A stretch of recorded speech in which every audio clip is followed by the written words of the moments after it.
Masih di Damai Indonesiaku, nah kita saatnya Kiai Haji Khalil Nafis untuk langsung interaksi dengan jamaah. Mungkin ada pengalaman dari para jamaah berkaitan dengan tema besar kita. Selama ini mungkin ngumpet-ngumpetin kejahatan akhirnya ketahuan nih. Ya, saya ingin tahu dari ibu-ibu aja.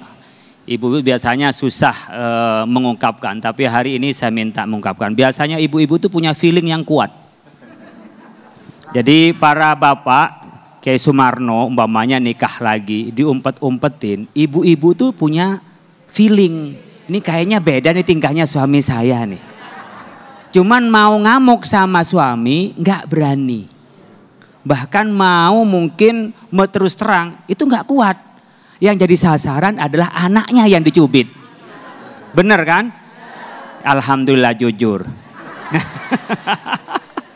Ibu ada yang punya pengalaman barangkali sudah coba sama saya itu diumpetin. Tapi lama-lama juga terbongkar. Saya ingin memberikan inspirasi Bapak Ibu sekalian bahwa dalam kehidupan kita itu bukan hanya manusia tapi ada Allah. Kemudian Allah tuh bisa saja menutupi, Allah mastur auratina, minta ditutupin.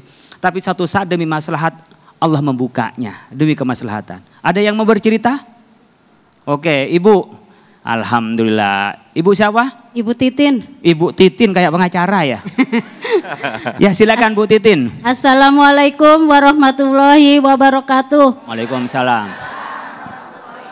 Saya mau nanya Pak Ustadz, saya kan punya kesalahan sama suami nih, besar menurut saya. Tapi kalau mau disampaikan, takut jadi bumerang, nggak disampaikan jadi dituin kayak dosa. Itu apakah itu termasuk kejahatan?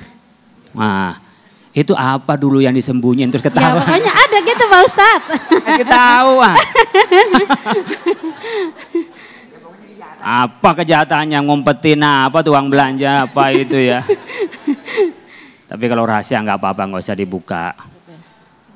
Udah itu aja Pak Ustadz. Makasih Pak Ustadz. Kayaknya masih ada yang diumpetin nih kayaknya nih. Jadi ibu ya nggak apa-apa, namanya suatu saat ya dengan suami. Itu suami paling gampang diajak ngomong kalau sambil tidur-tiduran. Apalagi pas malam Jumat. Itu lepas sekali itu, mau ngomong salah apa saja itu suami biarin, mau biarin gitu. Jadi harus tahu bagaimana ritme suami. Bisa saja ibu bapak itu jelasin, saya dulu pernah begini, begitu. Nah saya sekarang mau mengungkapkan, saya pernah berbuat salah, saya tobat, mohon dia maafkan ya gitu. Mungkin bisa saja malam lebaran, ya kan pas lagi maaf-maafan kan. Lagi tenang baru puasa, ya Allah mas saya sudah pernah begini, ya saya mau minta maaf. Atau dengan tidak langsung bisa saja, saya minta maaf mas. Saya mungkin banyak salah, ada begini saya mungkin gak disebutkan. Tapi niat taubat kepada Allah Subhanahu wa ta'ala. Semua kita khata'un, wa khairul khata'in at-tawwabun. Jadi sebaik-baik kita orang yang banyak berbuat salah adalah bertaubat. Tapi harus yakin ibu, bahwa apapun disembunyikan lama-lama pasti juga ketahuan. Jangan dikira gak akan ketahuan. Ya, Allah maha tahu, Allah kadang-kadang buka. Tapi ada yang ditutup ketika dia tobat, udah gak usah dibuka lagi. Gitu polanya. Jadi sekarang jangan pernah ngumpetin uang belanja ya. Kalau memang ada.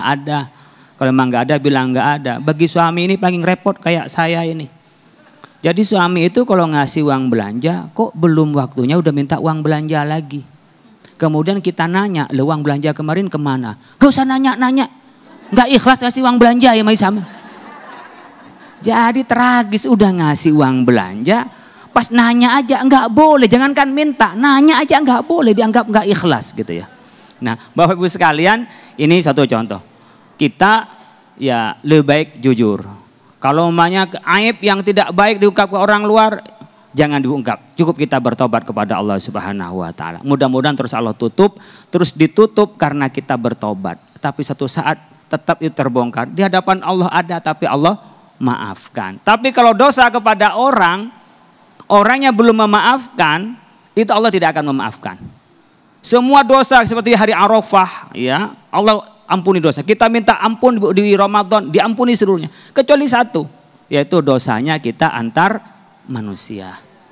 Saya kasih waktu lagi, ada yang mau cerita ibu bapak yang mau cerita tentang pengalamannya? Silakan ibu. Silakan. Ibu. Bu siapa? Ya, mic-nya boleh digeser. Silakan berdiri, Bu. Ibu siapa ini?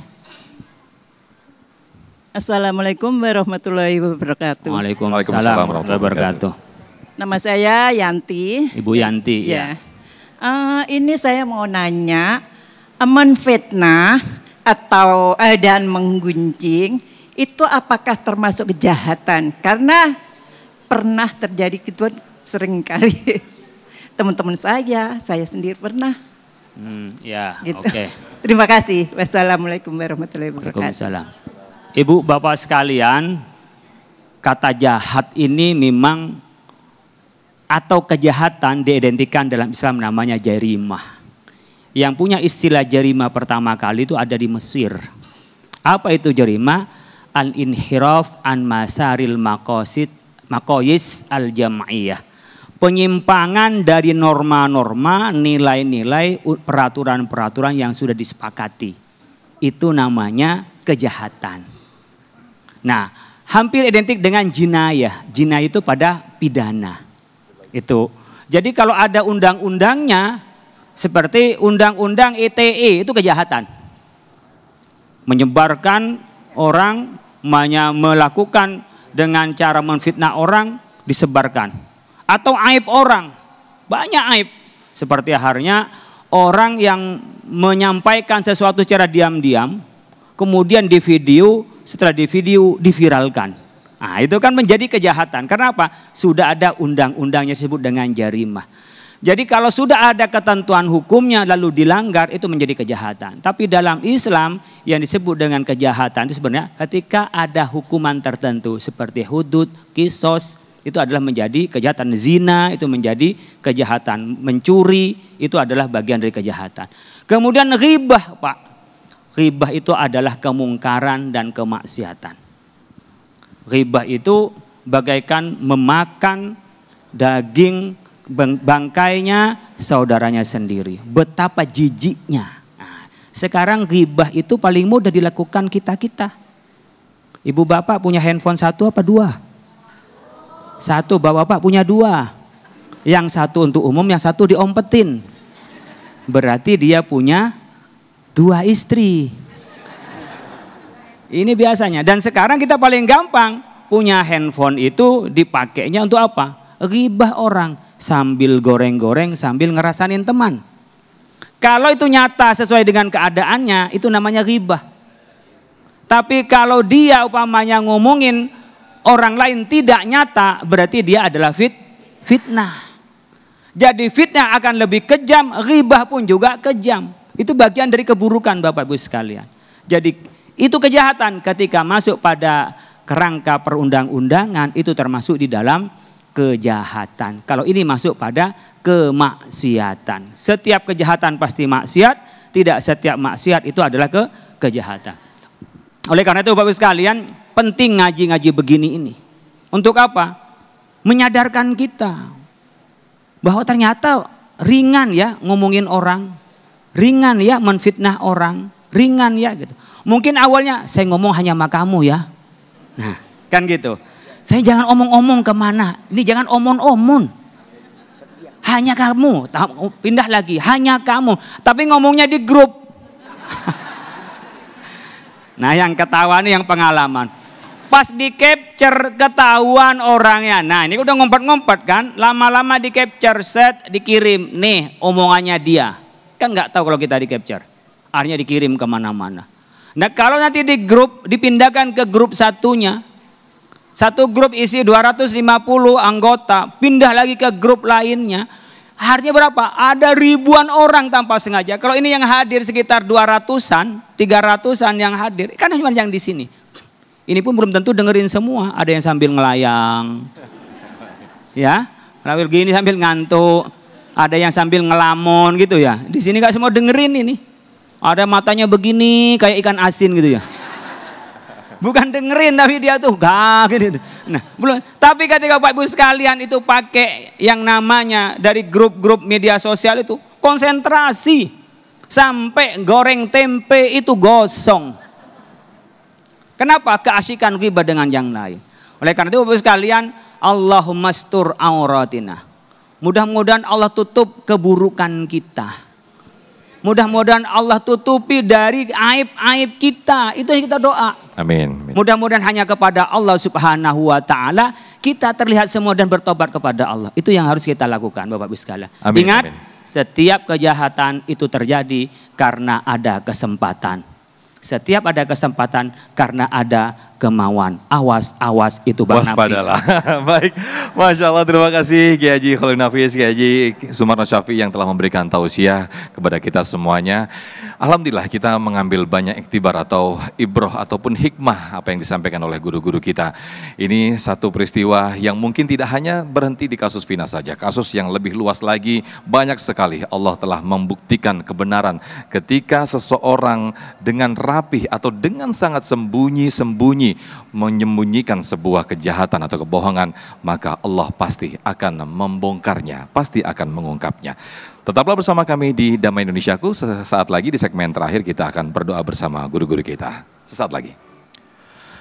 Baik, di segmen akhir ini sebelum kita akan berdoa bersama-sama yang akan dipimpin oleh Sohibul Bait Kiai Haji Khalil Nafis. Nah, kita akan dengarkan terlebih dahulu kesimpulan dari tema besar kita yang insya Allah akan disampaikan oleh Kiai Haji Sumarno Syafi'i. Silakan Kiai. Ibu bapak saudara hadirin rahimakumullah. Belajarlah kita dengan kasus yang ada. Janganlah kita belajar membuat kasus. Segala sesuatu yang kita lakukan dan kita perbuat di alam dunia ini, semuanya ada perhitungan dan bakal dihitung oleh Allah. Luput dari tatanan hukum yang dibuat oleh manusia, tapi tatanan yang sudah Allah tentukan dalam aturan dan hukumnya, kita tidak pernah akan bisa lari daripada ketentuan Allah. Fama ya'mal mithqala dzarratin khairan yara wa may ya'mal mithqala dzarratin syarran yara. Sebesar dan sekecil apapun kebaikan kita dan kejahatan kita, keburukan kita pasti akan terungkap dan diungkap oleh Allah. Baik itu di alam dunia maupun nanti apalagi di alam akhirat. Maka itu sadari diri kita bahwa kita adalah hamba Allah, makhluk Allah, dan selalu diperlihatkan dan dipantau oleh Allah Subhanahu wa taala. Mudah-mudahan peristiwa ini buat pembelajaran kita semua. Baik, terima kasih Kiai Haji Khalil Nafis, Kiai Haji Sumarno Syafi'i yang telah memberikan kesimpulan kepada kita semuanya.